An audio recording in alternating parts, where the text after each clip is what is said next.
여러분, 오늘 말씀을 통해서 은혜를 좀 나눌 텐데, 제가 1절로 9절까지를 읽었습니다마는 전체 23절까지의 내용을 좀 다루도록 하겠습니다. 그리고 마지막 결론에 가게 되면은 6장 1절 말씀이 오늘 이 5장 말씀을 해결해 주는 중요한 키가 됩니다. 그래서 그 말씀까지 전체적으로 좀 살펴보겠습니다. 한 해를 마무리하는 오늘 송년주일입니다. 여러분, 한 해를 마무리하는 이 시점에 기억에 남는 일들이 혹여나 있으십니까?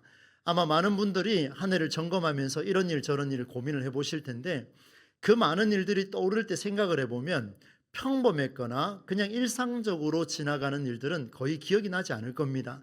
어떤 게 주로 기억이 나냐 하면은 양극단의 일들이 기억이 나게 되죠. 좋았던 일, 아팠던 일, 그리고 성공했던 일, 실패했던 일, 그리고 마음이 평안했던 일, 마음이 굉장히 괴로웠던 일, 이런 것들이 아마 이 2025년 한 해 동안 여러분 머릿속에 파노라마로 펼쳐질 것 같습니다. 평범한 일들이 생각나지 않고 충격적인 일들이 이렇게 일어나고 있는데, 이런 일들 속에 우리가 과연 새해를 준비하며 말씀 안에서 어떻게 극복할 수 있을까? 이것이 오늘 우리에게 주시는 관건입니다. 그런데 오늘 이 5장의 말씀의 내용은 세 부류의 사람들이 등장을 합니다. 첫 번째는 이집트 왕 바로 이야기가 등장을 하고, 두 번째는 이스라엘 자손들을 현장에서 감독하던 사람들, 바로 일터에서 삽을 들고 괭이를 들고 일하는 사람들을 관리 감독하던 이스라엘 백성들이 있었습니다. 그 사람들이 나오고, 마지막 세 번째는 모세라는 사람, 우리가 잘 알고 있는 이 모세가 어떻게 반응하고 있는지를 보게 되면, 이 세 부류가 어쩌면 저와 여러분의 이 2025년 한 해 동안 살아온 양극단의 일들을 아마 대변해 주는 그런 메시지가 되지 않을까 싶습니다. 그래서 저는 오늘 이 세 부류를 통하여서 출애굽기 5장에 나오는 이 많은 이야기들을, 이 쓴뿌리와 같은 이야기들을 6장 1절에서 극복해 보려고 합니다. 그래서 여러분 잘 이 구조를 따라서 오시면은 오늘 마지막에 가서는 이 모든 문제가 여기에서 해결될 수 있겠구나라는 것을 만나게 될 겁니다. 그러면 먼저 세 부류 중에 이집트의 왕 바로의 상태를 한번 보겠습니다. 모세와 아론이 하나님의 명령을 받고 바로를 찾아갔습니다. 왕이요, 하나님이 이렇게 말씀하셨습니다. 내 백성을 돌려보내라. 그들로 하여금 광야에 가서 나 여호와 하나님께 절기를 지키게 하라, 명절을 지키게 하라, 이 대변을 했습니다. 두 번의 기적을 경험을 하고 또 광야에서 하나님의 손에 맞아 죽을 뻔했던 이 모세, 너무나 이제는 강인한 마음으로 바로 앞에 섰던 것 같습니다. 그런데 이 말을 들었던 바로 왕, 이집트의 왕이 마음이 굉장히 불편했는 게 오늘 본문에 드러나고 있습니다. 이 중요한 것은 이것이 화근이 되어서 이스라엘 민족 전체를, 이 5장 내용에 보시게 되면 이스라엘 민족 전체를 씨를 말라버리고 싶은 그 정도로 웅덩이에 빠뜨리는 안타까운 결과를 가져오게 됩니다. 이집트의 왕 그 바로가 어떤 말로 화가 났는지, 또 어떻게 거절했는지를 말씀을 통해서 한번 보겠습니다. 여러분 2절 말씀에 이렇게 기록이 되어 있습니다. 제가 세 번역입니다. 그러나 바로는 이렇게 대답하였다. 그 주가 누구냐면 여호와를 이야기하죠. 그 여호와 하나님이 누군데 나더러 그의 말을 듣고 너희를 돌려보내라고 말하는 거냐? 그가 도대체 누군데 나한테 그 말을 하느냐, 이 이야기입니다. 나는 그 너희들이 말하는 주를 알지도 못하니 이스라엘을 돌려보내지도 않겠다. Who is this Lord라고 이야기하면서 누가 하나님이냐, 누가 주냐, 이렇게 반문하고 있는 모습이 등장을 해요. 그런데 이 바로라는 말의 뜻을 보게 되면 충분히 이해가 됩니다. 여러분, 바로라는 단어의 뜻이 뭐냐면 이집트의 왕을 칭하는 호칭입니다. 그런데 이 단어 속의 뜻이 뭐냐면 하늘의 신이 내려준 신의 아들라고 이야기할 때 바로 이렇게 불렀습니다. 그러니까 바로가 된 사람은 뭐라고 생각하냐면 나는 바로야, 나는 하늘이 보내준 신이야, 나는 신이야, 나는 가시야, 이렇게 표현하고 있는 거예요. 그런데 지상에 있는 신으로 내려온 이 신이, 왕도 스스로 신이라고 이야기하지만 이집트의 백성들조차도 왕이여라고 부를 때 우리의 신이시여 이렇게 불렀다는 거예요. 그러니까 여러분 한번 보십시오. Who is this Lord라고 의문을 달았던 거는 내가 주인데, 내가 신인데, 내가 로드인데 누가 지금 로드라는 말이냐, 이렇게 화가 난 겁니다. 어디 와서 지금 나한테 그 이야기를 하고 있느냐 이렇게 이야기하는 거죠. 내가 왜 너들이 말하는 그 로드라는 말에 복종해야 되는지를 되묻고 있는 게 바로 왕의 모습입니다. 여러분, 이 메시지를 잘 한번 보세요.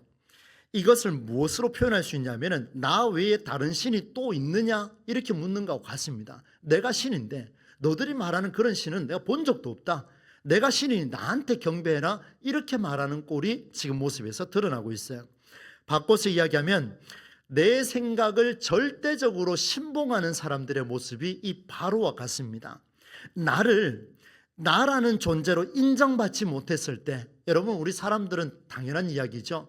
우리는 인정받고 싶을 때가 굉장히 많습니다. 내 말 한마디에, 내 행동 하나에, 또 목회자도 그럴 때가 정말 많습니다. 그런데 오늘 이 말씀을 보면 우리 자신 한번 돌아봅시다. 나라는 존재로 인정받지 못했을 때 반응하는 자들의 첫 반응이 뭐냐 하면 나 외에 다른 신이 어디 있느냐, 내가 옳은데, 내 말이 옳은데, 내가 지금까지 살아온 신뢰가 옳은 일인데 네가 왜 그런 말을 하느냐 이렇게 묻고 있는 게 지금 바로의 모습과 같다라는 것을 보여줍니다. 그래서 한참 생각을 했습니다. 하나님, 이 바로가 왜 이렇게 지금 이야기를 하고 있습니까?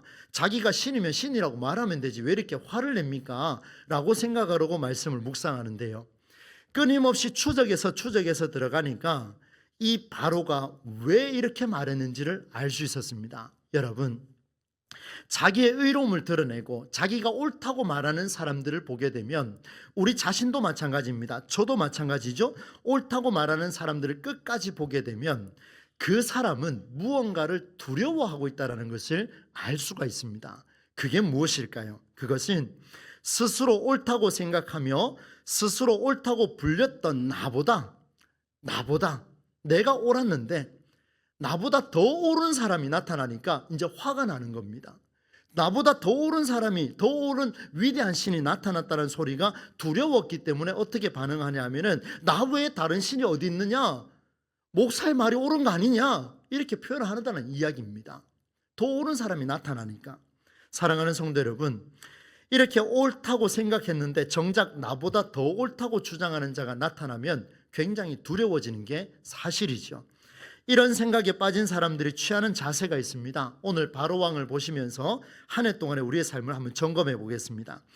이 바로왕은요, 모세와 아론에게 잔뜩 화가 난 얼굴로 명령했습니다. 어디 나오냐면은 바로 6절로 9절 말씀을 찾아보면 되겠습니다.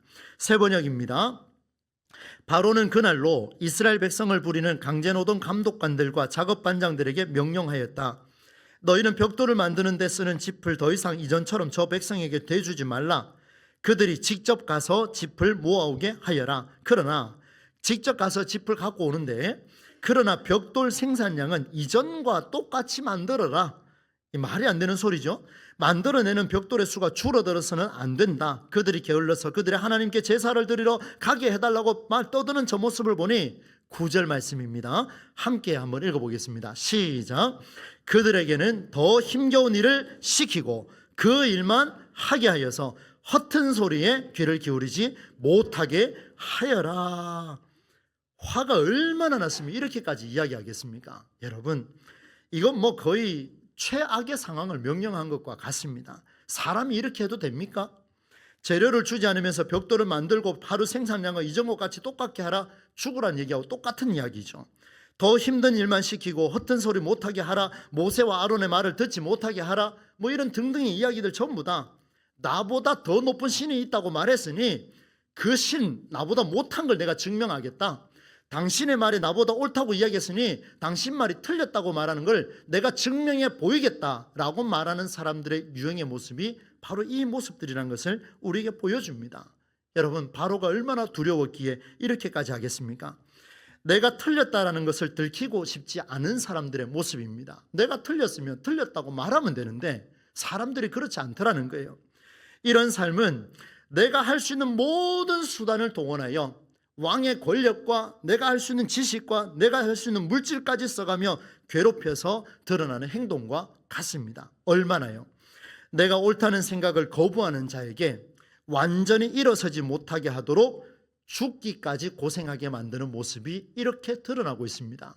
여러분, 내 생각보다 옳다라고 말하는 사람, 내가 주장하는 게 옳다고 알았는데 나보다 더 옳다고 하는 사람이 나타났을 때 객관적으로 보고 받아들여야 되는데 받아들이지 못하면 어떤 일이 벌어지느냐?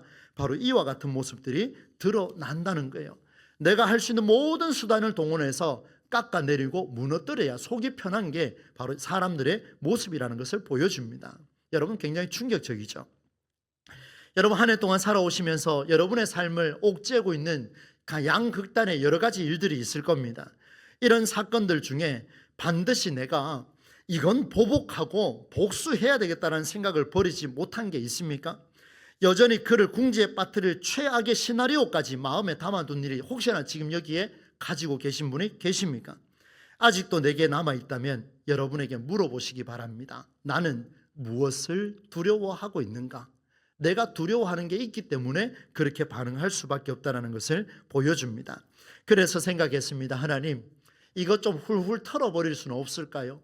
한 해 동안 제가 이렇게 살았더라도, 우리가 이렇게 살았더라도, 아니 이렇게 당했더라도 훌훌 털어버리고 새해를 맞이하고 싶은데 하나님, 회복이 안 됩니까? 아무리 봐도 회복이 어려울 것 같습니다. 잘 안 될 것 같아요. 이제 두 번째 이야기를 한번 보겠습니다. 심한 노동에 지쳐버린 이스라엘 자손들, 그렇게 땀 흘려 고생하는 사람들, 피 흘리며 하는 사람들, 그들을 확인하는 사람들이 있었습니다. 애굽 땅에 이집트의 백성들이 아니라 같은 동족인 이스라엘 민족이 그들을 점검을 했습니다. 이집트의 관리자들이 현장 책임자들을 때리고 괴롭혔습니다. 참 얼마나 많이 맞았겠습니까? 하루 분량의 벽돌을 생산하라는 명령에 학대가 훨씬 더 심해졌습니다. 이들이 너무 힘들었습니다. 그래서 이들이 작업 반장들이 왕을 찾아갔습니다. 아마 그 정도 위격은 됐던 것 같아요. 찾아가서 이렇게 말합니다. 15절과 16절 말씀으로 넘어가서 제가 읽어드리겠습니다. 이스라엘 자손의 작업 반장들이 현장 책임자들을 이야기합니다. 바로에게 가서 호소하였다. 왕이여, 어찌하여 저희 종들에게 이렇게 하십니까? 이게 말이 됩니까? 저희 종들은 집도 공급받지 못한 채 벽돌로 만들려고 강요받고 있습니다. 보십시오, 보십시오. 이게 가능한 일입니까? 왕이여, 저희 종들이 이처럼 매를 맞았습니다. 한번 보세요. 팔도 보고 다리도 보고 제 얼굴도 한번 보세요. 이렇게 얻어맞았습니다. 왕이여, 단언컨대 잘못은 틀림없이 임금님의 백성에게 있습니다. 이 지금 관리 감독하던 사람들이 억울하니까 가서 이야기를 한 거예요. 그런데 이 바로 왕이요, 우리가 원하는 대답을 하지 않습니다. 오히려 이 작업 반장들을 도리어 분노하여서 이렇게 말합니다. 제가 한번 이렇게 적었습니다. 성경에 있는 대로입니다. 이 게을러 터진 놈들아, 너희가 일하기 싫으니까 주께 제사를 드리러 가게 해달라고 떠드는 게 아니냐, 썩 물러가거라, 이렇게 표현한 겁니다. 너희에게 짚을 절대 주지 않을 것이다. 그러나 너희는 벽돌을 맡은 수량대로 하루의 벽돌을 생산해 내라. 죽으라는 이야기하고 똑같습니다. 왕의 말을 듣고 잔뜩 화가 난 그들, 누굽니까? 이스라엘 백성들을 관리 감독하던, 노동은 안 했지만 감독하던, 또 위에 사람이 때리며 얻어맞았던 그 사람들이 길을 가다가 모세와 아론을 딱 마주치게 됩니다. 그런데요, 이들이 모세와 아론에게 이렇게 말합니다. 제가 봤을 때는 잘 걸렸다, 이렇게 표현하는 것 같아요. 21절 말씀인데요, 이 말씀을 한번 보십시오. 그들은 이렇게 말하였다. 주님께서 당신들을 내려다보시고 어떻게 하면 좋겠다고 표현하고 있습니까? 벌을 내리시면 좋겠소. 아무리 화가 나도 이런 말 해도 됩니까, 여러분?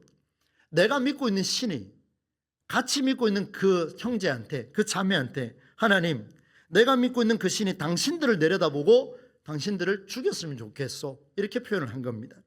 당신들 때문에 바로와 그의 신하들이 우리를 미워하고 있어. 어찌하여 당신들은 그들의 손에 우리를 죽일 수 있는 칼을 쥐어줬어, 이렇게 표현한 거예요. 완전 저주도 이런 저주가 없지요. 화가 잔뜩 났습니다. 하나님이 당신을 벌했으면 좋겠다고 저주했던 그 모습이 여기에 드러나고 있습니다. 여러분, 당시 작업 반장들은요, 실제 노동자가 아니었습니다. 앞서 말씀드렸죠. 이 사람들 누구냐면 중간에 끼인 자들입니다. 위로는 누가 있냐면 이집트의 감독들이 있습니다.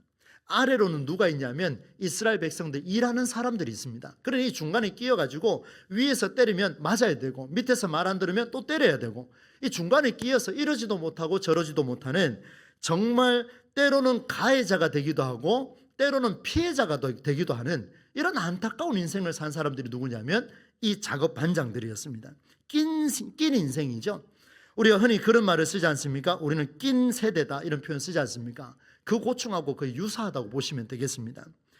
그뿐만 아니라 벽돌 수량이 모자라면 이집트의 감독들이 중간 관리자인 이들을 심하게 때렸습니다. 얼굴부터 시작해서 계속 얻어 터졌던 그 모습이 그대로 남아 있습니다. 왕을 찾아가 억울함을 호소할 위치였음에도 돌아온 대답은 게으르다라는 말뿐이었습니다. 그야말로 양쪽에서 공급받는 고통의 샌드위치를 먹으며 살아갔던 사람들이 바로 이 부류의 사람들이었습니다. 여러분, 한 해를 돌아보시면서 이런 상황은 없으셨습니까? 중간에 끼어가지고 누구에게는 또 맞기도 하고 누군가에게는 가해를 하기도 하고 때로는 가해자가 되기도 하고 때로는 피해자가 되기도 한 이런 상황들, 이것이 꼭 주먹을 써야 됩니까? 말 한마디에도 그런 게 너무나도 많습니다. 의도적일 때도 있지만 그렇지 않을 때도 있습니다. 중요한 것은 의도적이냐 의도적이지 않더라도 결과는 가해자가 될 때도 있고 피해자가 될 때도 있더라는 겁니다. 여러분, 저 역시 이럴 때가 있었습니다. 이제 좀 훌훌 털어보고 싶습니다. 하나님 이 쓴뿌리를 내년에 가져가고 싶지가 않습니다. 훌훌 털어버리고 싶습니다. 그런데 어떡하죠? 수년 전에 있었던 일들도 기억에 남으니 어찌하면 좋겠습니까? 하나님 방법이 없습니까? 인간적으로 생각할 때 뚜렷한 방법이 보이지가 않습니다. 이제 마지막 세 번째 이야기를 들어갑니다. 이스라엘의 작업반장들을 만났던 모세가 굉장히 독특한 반응을 보이고 있습니다. 작업반장들이 크게 분노했습니다. 왜 그랬습니까? 모세와 아론을 향해서 주님이 당신들에게 벌을 내리면 좋겠다라고 저주해 버렸습니다. 참 해서는 안 되는 말이었죠. 그들의 말이 모세에게 굉장히 충격적이었던 것 같습니다. 제가 만약에 이런 말을 듣는다면 아마 헤어나오지를 못할 것 같아요. 목회를 계속 할 수 있겠나 이런 생각이 들 정도로. 여러분, 이런 경험을 해본 적이 혹여나 있으십니까? 아니, 하나님의 명령에 따라 계속해서 봉사하고 헌신하고 일을 감당했는데, 사랑하라 해서 사랑했는데, 인내하라 해서 인내했는데 돌아오는 건 복이 아니고 저주가 돌아온다면 과연 우리는 신앙생활을 할 수 있겠느냐 이 말입니다. 모세의 대처를 한번 보겠습니다. 22절과 23절 말씀입니다. 이 말씀은 중요합니다. 세 번역으로 함께 한번 읽어보겠습니다. 시작. 이 말을 듣고서 주님, 어찌하여 주님께서는 이 백성에게 이렇게 괴로움을 겪게 하십니까? 정말 왜 저를 이곳에 보내셨습니까? 제가 바로에게 가서 주님의 이름으로 말한 뒤에는 그가 이 백성을, 그 다음이 중요합니다. 한번 가슴에 한번 새겨볼까요? 읽겠습니다. 시작. 그런데도 주님께서는 주님의 백성을 구하실 생각을 전혀 하지 않고 계십니다. 모세의 말입니다. 모세의 말이요. 지금 모세가 지금 한 이야기예요. 무슨 말입니까, 여러분? 하긴 모세가 좀 다르긴 하네요. 사람한테 토하지 않고 하나님 앞에 토해냈으니까 그건 괜찮은 것 같습니다. 그러나 내용이 중요합니다. 내용을 보십시오. 하나님이 왜 나를 여기에 보냈는지를 다시 묻고 있습니다. 하나님이 그를 보낸 이유를 수차례 이야기했습니다. 그런데 지금 욕 좀 얻어먹었다고, 저주 조금 얻어먹었다고 그 자리에서 한다는 이야기가 하나님 나 왜 여기 보냈습니까? 이 이야기 똑같은 거죠. 또 한 가지, 이스라엘 백성을 구하겠다는 하나님의 그 말씀 온데간데 없습니다. 왜 하나님은 지금 일하지 않습니까? 주님의 백성을 구하실 생각이 전혀 없으십니까? 온데간데 없다며 하나님을 저주하는데, 이 작업반장들은 저곳에 가서 얻어 터졌던 그 펀치를 이제 하나님께 마구잡이 펀치를 날리고 있는 이 모습이 드러나고 있습니다. 하나님, 도대체 뭘 하고 계셨습니까? 일하고 계신 것은 맞습니까? 2025년 한 해 동안 혹여나 우리가 이렇게 반응하지는 않았는지요? 사람에게 수없이 이렇게 맞고 터지고 힘들고 울고 말과 행동으로 수많은 법적인 요인으로 궁지에 몰렸을 때 하나님 앞에 하나님 살아계십니까? 하나님 도대체 뭘 하고 계십니까? 라고 이렇게 묻지는 않으셨는지를 우리에게 묻고 있습니다. 사랑하는 성도 여러분, 이 말에 우리 하나님이 놀라운 대답을 하고 계십니다. 6장 1절 말씀 세 번역으로 함께 한번 읽어보겠습니다. 시작. 주님께서 모세에게 말씀하셨다. 이제 너는 내가 바로에게 하는 일을 보게 될 것이다. 틀림없이 그는 강한 손에 밀려서 그들을 내보내게 될 것이다. 강한 손에 밀려서야 그들을 이 땅에서 내쫓다시피 할 것이다. 아멘. 5장 전체의 내용은요, 하나님이 지금 어떻게 일하는지가 지금 분간이 되지 않을 정도로 굉장히 혼란스럽습니다.